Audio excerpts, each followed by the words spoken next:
ਅੱਛਾ ਇਹ ਫਰਮਾਓ ਕਿ ਜਿਹੜਾ ਸਾਨੂੰ ਪੰਜਾਬੀਆਂ ਨੂੰ ਇਹ ਤੌਰ ਤੇ ਅਸੀਂ ਜਦੋਂ ਪੰਜਾਬੀ ਦਾ ਕੰਮ ਕਰਨ ਲੱਗਦੇ ਹਾਂ ਤੇ ਕੁਛ ਦੋਸਤ ਸਾਡੇ ਆਸ-ਪਾਸ ਦੇ ਉਹ ਸਾਨੂੰ ਆਖਦੇ ਨੇ ਇਹ ਸਿੱਖਾਂ ਦੀ ਜ਼ਬਾਨ ਹੈ। ਇਹ ਤਾਂ ਜ਼ਬਾਨਾਂ ਦਾ ਨਿੱਕਾ ਜਿਹਾ ਜਾਣੋ ਨਹੀਂ ਜਾਂ ਹਾਂ ਪਤਾ ਹੈ ਬਿਲਕੁਲ ਕਿ ਜ਼ਬਾਨ ਦਾ ਤਾਲਾ ਕਿਸੇ ਖਾਸ ਮਜ਼ਹਬ ਨਾਲ ਮਜ਼ਹਬ ਨਹੀਂ ਨਾਲ ਹੁੰਦਾ। ਨਹੀਂ ਹੁੰਦਾ। ਇਹਨੂੰ ਕਿਉਂ ਆਖਿਆ ਜਾਂਦਾ ਹੈ ਕਿਉਂ ਔਰ ਉਰਦੂ ਉਹ ਮੁਸਲਮਾਨਾਂ ਦੀ ਜ਼ਬਾਨ ਹੈ ਹਿੰਦੀ ਹਿੰਦੂਆਂ ਦੀ ਜ਼ਬਾਨ ਹੈ ਔਰ ਪੰਜਾਬੀ ਜਿਹੜੀ ਸਿੱਖਾਂ ਦੀ ਜ਼ਬਾਨ ਹੈ ਇਹ ਕਿਉਂ ਇਸ ਨੂੰ ਜਾਂ ਬਿਲਕੁਲ ਇਸ ਇਹਦੇ ਪਿੱਛੇ ਨਾ ਅਸਲ 'ਚ ਜਿਹੜੀ ਸਾਡੀ ਟੈਕਨੋਲੋਜੀ ਦੇ ਵਿੱਚ ਇੱਕ ਦੌਰ ਮਤਲਬ ਸਭ ਤੋਂ ਪਹਿਲੇ ਅਗਰ ਮੈਂ ਕੋਈ ਗਲਤ ਨਹੀਂ ਤੇ ਪੁਰਤਗਾਲੀਆਂ ਨੇ ਨਾ ਪ੍ਰੈਸ ਸਭ ਤੋਂ ਪਹਿਲੇ ਹਿੰਦੁਸਤਾਨ 'ਚ ਲਾਉਣ ਦੀ ਕੋਸ਼ਿਸ਼ ਕੀਤੀ ਪਰ ਉਸ ਵੇਲੇ ਨਾ ਲੱਗ ਸਕਿਆ ਉਹਦੀਆਂ ਅਕਬਰ ਦੇ ਨਾਲ ਕਈ ਵਜ੍ਹਾ ਸਨ ਅੰਗਰੇਜ਼ ਨੇ ਆ ਕੇ ਨਾ ਪ੍ਰੈਸ ਨੂੰ ਆਮ ਕੀਤਾ ਇਹ ਜਿਹੜੀ ਮੌਜੂਦਾ ਜਮਹੂਰੀਅਤ ਦਾ ਰੰਗ ਹੈ ਇਹਨੂੰ ਵੀ ਉਹਨਾਂ ਕਾਨੂੰਨੀ ਚਾਪ ਲਿਆਂਦਾ ਔਰ ਉਹ ਆਰੀਆ ਸਮਾਜ ਤੇ ਫਿਰ ਉਸ ਤੋਂ ਬਾਅਦ ਸਿੰਘ ਸਭਾ ਲਹਿਰ ਬਣੀ ਅੰਜਮਨ ਅਮਿਤ ਇਸਲਾਮ ਮੁਸਲਿਮ ਲੀਗ ਕਾਂਗਰਸ ਇਹ ਸਾਰੇ ਲੋਕ ਅੱਛਾ ਉਸ ਦੌਰ ਦੇ ਵਿੱਚ ਨਾ ਫਿਰ ਇੱਕ ਲੋੜ ਪਈ ਕਿ ਤੁਸੀਂ ਅਲੱਗਾ ਜਿਹੜਾ ਇੱਕ ਟਰਮ ਯੂਜ਼ ਕੀਤੀ ਜਾਂਦੀ ਨਾ ਕਿ ਅਲੱਗਾ ਤਸ਼ੱਖੁਸ ਲਈ ਤੁਸੀਂ ਬਾਕੀ ਸ਼ੈਵਾਂ ਦੇ ਨਾਲ ਨਾਲ ਇਹਨਾਂ ਨੂੰ ਵੀ ਬਦਲੋ ਉੱਥੇ ਬੋਲੀ ਵੀ ਬਦਲੀ ਗਈ ਬਲਕਿ ਮਰਦਮਸ਼ੁਮਾਰੀ ਦੇ ਵਿੱਚ ਖਾਨਾ ਵੀ ਉਹ ਰੱਖਿਆ ਗਿਆ ਕਿ ਜੀ ਤੁਸੀਂ ਆਪਣਾ ਡਾਟਾ ਇਕੱਠਾ ਹੋਇਆ ਨਾ ਕਿ ਇਸ ਮਹੱਲੇ ਦੇ ਵਿੱਚ ਕਿੰਨੇ ਕੌਣ ਕੌਣ ਰਹਿੰਦੇ ਨੇ ਫਿਰ ਮਸਲਕ ਕਿਹੜਾ ਕਿਹੜਾ ਰਹਿੰਦਾ ਮਜ਼ਹਬ ਕਿਹੜਾ ਕਿਹੜਾ ਰਹਿੰਦਾ ਅੱਛਾ ਜਦੋਂ ਉਹ ਵੋਟ ਦੇ ਲਈ ਹੁਣ ਅੱਜ ਵੀ ਹੁਣ ਪਿਛਲੇ ਦਿਹਾੜੇ ਲੱਗੇ ਨੇ ਅਸੀਂ ਵੋਟ ਲੈਣ ਲਈ ਸਾਡਾ ਬੰਦਾ ਕੀ ਨਹੀਂ ਕਰ ਰਿਹਾ ਹੁੰਦਾ ਸਾਰੀ ਦੁਨੀਆ 'ਚ ਅੱਛਾ ਉਹ ਫਿਰ ਡਾਟਾ ਦੇ ਉੱਪਰ ਕੰਮ ਹੋਇਆ ਫਿਰ ਉਹਨਾਂ ਆਖਿਆ ਜੀ ਬੋਲੀ ਅਲੱਗਾ ਹੋਵੇ ਤੇ ਹਿੰਦੂਆਂ ਸਿੱਧਾ ਕਿਹਾ ਕਿ ਹਿੰਦੀ ਹਿੰਦੁਸਤਾਨ ਦੀ ਔਰ ਉਹ ਸਪੈਸ਼ਲੀ ਦੇਵਨਾਗਰੀ ਰਸਮ ਖਾਤ ਦੇ ਅੰਦਰ ਸਿੱਖਾਂ ਨੇ ਕਿਹਾ ਕਿ ਗੁਰੂ ਦੇ ਮੂੰਹ ਚੋਂ ਨਿਕਲੀ ਹੋਈ ਹੈ ਬੋਲੀ ਲਿਆਦਾ ਉਹਨਾਂ ਵੀ ਬੋਲੀ ਨੂੰ ਮੁਕੱਦਸ ਕਰਕੇ ਜਾਣਿਆ ਜਿਹੜਾ ਕਿ ਮਤਲਬ ਜਿਹੜਾ ਤੁਸੀਂ ਆਪ ਕਹਿ ਚੁੱਕੇ ਹੋ ਕਿ ਬੋਲੀ ਦਾ ਰੰਗ ਮੁਕੱਦਸ ਨਹੀਂ ਹੁੰਦਾ ਲੇਕਿਨ ਉਹ ਇੱਕ ਇਤਰਾਮ ਸੀ ਕਿ ਬਾਬਾ ਗੁਰੂ ਨਾਨਕ ਨੇ ਪੰਜਾਬੀ ਕਹੀ ਉਹਨਾਂ ਵੀ ਹੁਣ ਕਰ ਲਿਆ ਲੇਕਿਨ ਡਾਕਟਰ ਸਾਹਿਬ ਉਸ ਤੋਂ ਪਹਿਲਾਂ ਬਾਬਾ ਫਰੀਦ ਨੇ ਪੰਜਾਬੀ ਮੈਂ ਉਹੀ ਕਹਿਣ ਲੱਗਿਆ ਨਾ ਪਿੱਛੇ ਹੁਣ ਮੁਸਲਮਾਨ ਆਏ ਹੁਣ ਮੁਸਲਮਾਨਾਂ ਨੇ ਇੱਕ ਮਨੇ ਉਹਨਾਂ ਕੋਲ ਰੰਗ ਇਹ ਸੀ ਕਿ ਉਹ ਬਾਬਾ ਫਰੀਦ ਵਾਲੀ ਬੋਲੀ ਨੂੰ ਆਖਣ ਕੇ ਬਾਬਾ ਫਰੀਦ ਦੇ ਵੀ ਲਿਖਦੇ ਪਏ ਨੇ ਉਹ ਵੀ ਨਾ ਉਹਨਾਂ ਚੁਣੀ ਕਿਉਂਕਿ ਉਹ ਸਿੱਖ ਪਹਿਲੇ ਲੈ ਗਏ ਅੱਛਾ ਹਿੰਦੀ ਜਿਹੜੀ ਆਈ ਉਹ ਉਹਨਾਂ ਕਹਿ ਲਈ ਦੇਵਨਾਗਰੀ ਲਿਖ ਕੇ ਅਸਾਂ ਉਰਦੂ ਕਹਿ ਦਿੱਤੀ ਔਰ ਉਰਦੂ 'ਚ ਤੇ ਹਿੰਦੀ 'ਚ ਫਰਕ ਉਸ ਟਾਈਮ ਇਹ ਸੀ ਕਿ ਉਹ ਦੇਵਨਾਗਰੀ 'ਚ ਆਈ ਤੇ ਇਹ ਫਾਰਸੀ ਰਸਮ ਖਾਤ 'ਚ ਆਈ ਪੰਜਾਬੀ ਦਾ ਵੀ ਇਹ ਸੀ ਕਿ ਉਹ ਗੁਰਮੁਖੀ ਰਸਮ ਖਾਤ ਆਇਆ ਸਾਡਾ ਸ਼ਾਹਮੁਖੀ ਰਸਮ ਖਾਤ ਆਇਆ ਐਨ ਦੋਵੇਂ ਪੰਜਾਬੀਆਂ ਹੀ ਆ ਫਿਰ ਵੇਲਾ ਲੰਘਿਆ ਤੇ ਵੇਲੇ ਦੇ ਨਾਲ ਫਿਰ ਨਵੀਂ ਕੰਮ ਹੋਇਆ ਕਿ ਉਧਰ ਸੰਸਕ੍ਰਿਤਾਈਜ਼ ਹੁੰਦਾ ਗਿਆ ਇਹ ਪਿਛਲੇ ਦਿਨਾਂ 'ਚ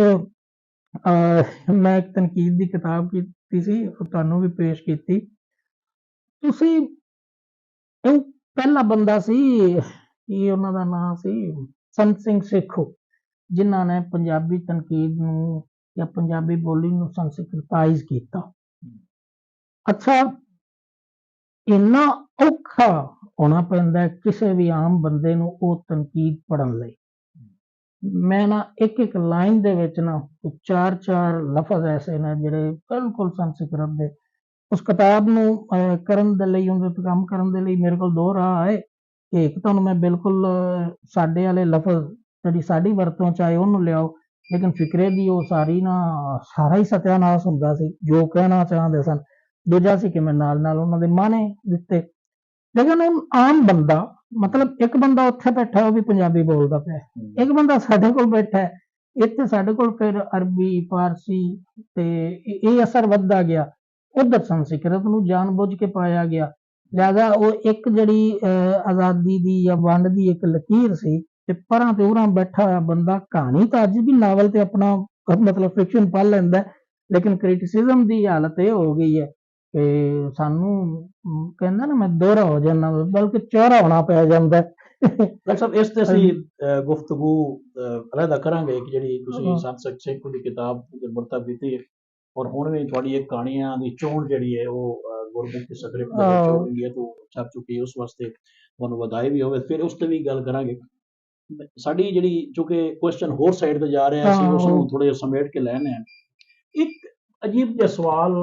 ਸਾਡੇ ਤੋਂ ਕੀਤਾ ਜਾਂਦਾ ਹੈ ਕਿ ਜਦੋਂ ਅਸੀਂ ਇਸ ਨੂੰ ਅਸੀਂ ਨਾ ਨਫਸੀਆਤੀ ਮਸਲਾ ਹੋ ਗਿਆ ਕਿ ਸਾਡਾ ਬੰਦਾ ਪੰਜਾਬੀ ਆਨ ਨਹੀਂ ਕਰਦਾ ਉਹਦੇ ਵਿੱਚ ਨਾ ਇੱਕ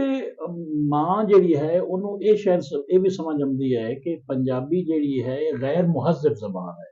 ਹੂੰ ਪੰਜਾਬੀ ਵਿੱਚ ਗਾਲੀ ਦਿੱਤੀ ਜਾ ਸਕਦੀ ਹੈ। ਗਾਲੀਆਂ ਦੀ ਜ਼ਬਾਨ ਹੈ। ਅੱਛਾ, ਮੇਰਾ ਐਵੇਂ ਸਾਦਾ ਜਿਹਾ ਸਵਾਲ ਇਹ ਹੈ ਕਿ ਮੋਤਬਰ ਬਣਨ ਵਾਸਤੇ ਕੋਈ ਜ਼ਬਾਨ ਦਾ ਕਿਰਦਾਰ ਹੈ ਉਸ ਦੇ ਵਿੱਚ ਜਾਂ ਨਹੀਂ ਹੈ? ਸਾਡੇ ਇਹ ਜ਼ਰਾ ਕਰਨ ਦੱਸ ਦਿਓ ਕਿ ਵੱਡਾ ਕਰੈਕਟਰ ਜਿਹੜਾ ਹੈ ਉਹ ਜ਼ਬਾਨ ਨਾਲ ਬਣਦਾ ਹੈ ਜਾਂ ਕੋਈ ਉਸ ਵਾਸਤੇ ਹੋਰ ਕੁਝ ਚੀਜ਼ਾਂ ਹੁੰਦੀਆਂ ਨੇ? ਅੱਛਾ, ਇਹ ਸਵਾਲ ਤੁਹਾਡੇ ਨੂੰ ਨਾ ਸ਼ਾਇਦ ਤੁਸੀਂ ਤਾਂ ਇਹ ਤਵੱਕੋ ਕਰ ਰਹੇ ਹੋ ਕਿ ਮੈਂ ਆਖਾਂ ਕਿ ਜ਼ਬਾਨ ਦੇ ਨਾਲ ਨਹੀਂ ਬਣਦਾ। ਮੈਂ ਨਾ ਜ਼ਬਾਨ ਨਾਲ ਬਣਦਾ ਪਰ ਆਦੀ ਜ਼ਬਾਨ ਨਾਲ ਬਣਦਾ। ਅੱਛਾ, ਹੁਣ ਇਹਦੇ ਚ ਨਾ ਤੁਹਾਡੇ ਸਵਾਲ ਦੇ ਅੰਦਰ ਜਿਹੜੀਆਂ ਲਫ਼ਜ਼ ਤੁਸੀਂ ਵਰਤੇ ਨੇ ਅਸੀਂ ਉਹਨਾਂ ਨੂੰ ਅਗਾਂਹ ਲੈ ਕੇ ਚੱਲਨੇ। ਪਹਿਲੀ ਗੱਲ ਹੈ ਕਿ ਕੀ ਪੰਜਾਬੀ ਜ਼ਬਾਨ ਗਾਲੀਆਂ ਦੀ ਜ਼ਬਾਨ ਹੈ? ਇੱਕ ਤਾਂ ਸਿੰਪਲ ਇਹਦਾ ਜਵਾਬ ਨਾ ਕਿ ਉਹ ਕਿਹੜੀ ਬੋਲੀ ਹੈ ਜਿਹਦੇ ਚ ਗਾਲੀ ਨਹੀਂ ਹੈਗੀ। ਗੱਲ ਤਾਂ ਸਮਝਦੀ ਹੈ ਨਾ, ਪਿੱਛੇ ਉਹ ਜਿਹੜਾ ਅਰਬੀ ਜਿਹੜੀ ਕੈਲੀਗ੍ਰਾਫੀ ਵਾਲਾ ਵਾਕਿਆ ਲਾਹੌਰ ਵਿੱਚ ਹੋ ਚੁੱਕਿਆ ਤੁਹਾਡੇ ਸਾਹਮਣੇ, ਗੱਲ ਤਾਂ ਸਮਝਦੀ ਹੈ। ਅੱਛਾ, ਦੂਜੀ ਗੱਲ ਇਹ ਅਸੀਂ ਅੰਗਰੇਜ਼ੀ ਕੋਈ ਮੂਵੀ ਵੀ ਸਿੰਪਲ ਜੀ ਵੇਖੀਏ ਨਾ ਤੇ ਉਹਦੇ ਹਰ ਚਲੋ ਸਾਨੂੰ ਉਂਝ ਨਹੀਂ ਸਮਝ ਆਉਂਦੀ, ਥੱਲੇ ਜਿਹੜੀ ਉਹ ਇੱਕ ਨਾਲ ਅੰਗਰੇਜ਼ੀ ਚ ਚੱਲ ਰਿਹਾ ਹੁੰਦਾ ਅਸੀਂ ਉੱਥੇ ਵੇਖੀਏ ਤੇ ਮੇਰੇ ਖਿਆਲ ਹਰ ਫਿਕਰੇ ਦੇ ਵਿੱਚ ਹੀ ਗਾਲ ਹੁੰਦੀ ਹੈ ਔਰ ਅਸੀਂ ਐਡਾ ਈਜ਼ੀ ਉਹ ਤੇ ਵੇਖ ਰਹੇ ਹੁੰਦੇ, ਸਾਨੂੰ ਓਕੇ ਹੀ ਹੈ। ਅੱਛਾ, ਹੁਣ ਇਹ ਹੈ ਕਿ ਪੰਜਾਬੀ ਵਿੱਚ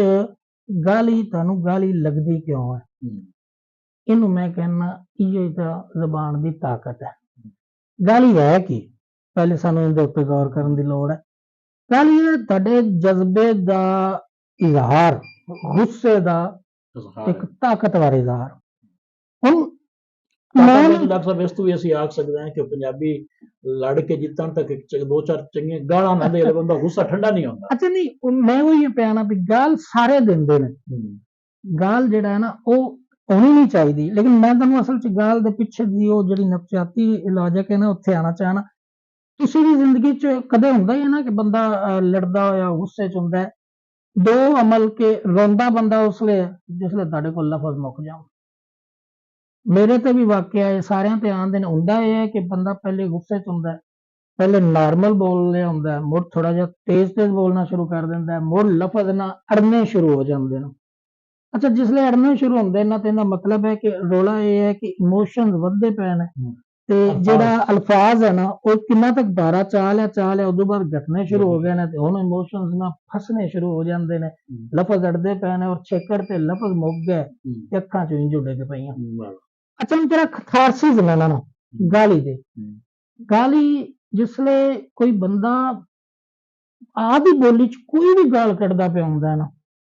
ਅਗਲੇ ਬੰਦੇ ਨੂੰ ਉਹ ਵੀ ਉਸ ਬੋਲੀ ਦਾ ਨਾ ਉਹਨੂੰ ਉਸ ਪੂਰਾ ਤੇ ਪੂਰਾ ਜਜ਼ਬਾ ਟਰਾਂਸਫਰ ਹੋ ਰਿਹਾ ਉਹ ਕਾਵੜ ਦਾ। ਲੇਕਿਨ ਅਸੀਂ